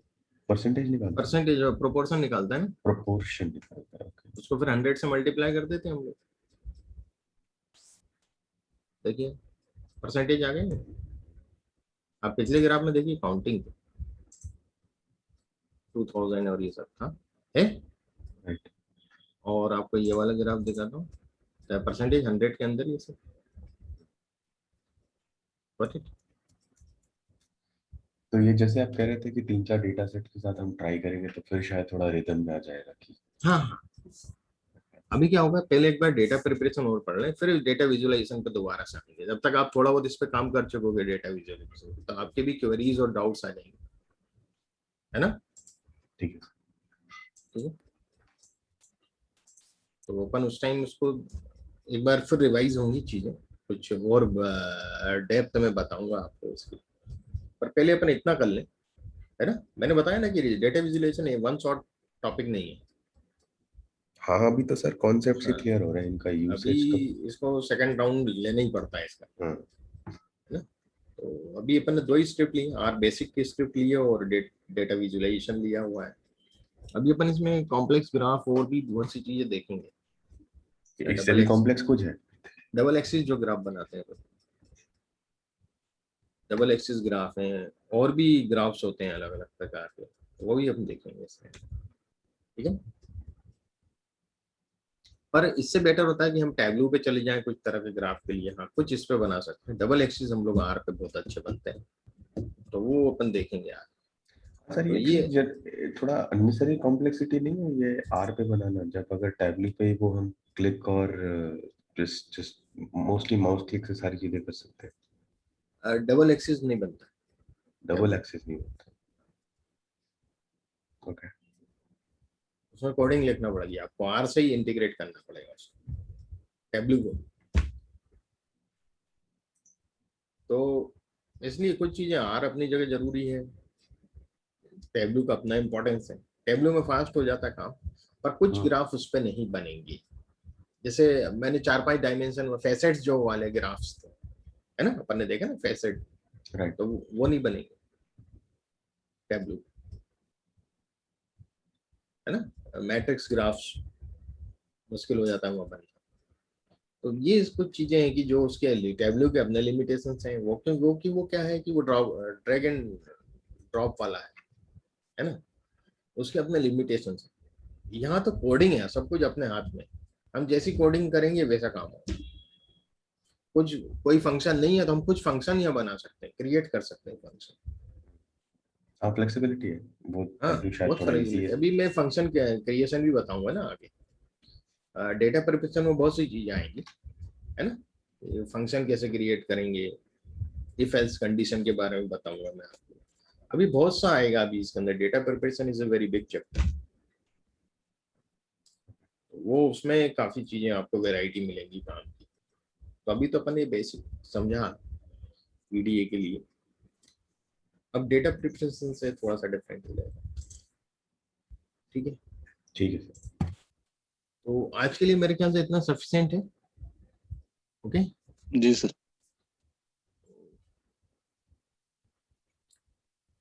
मैं ये शेयर कर दूंगा वीडियो थोड़ी देर बाद, और बाकी स्क्रिप्ट तो आपके पास है, तो आप एक बार उस पर काम करके देख लीजिए। ठीक है, so have a nice day. आपके इस सप्ताह की शुरुआत बहुत अच्छी हो। Right sir, thank you sir, thank same you too sir. You. Thank you, thank you.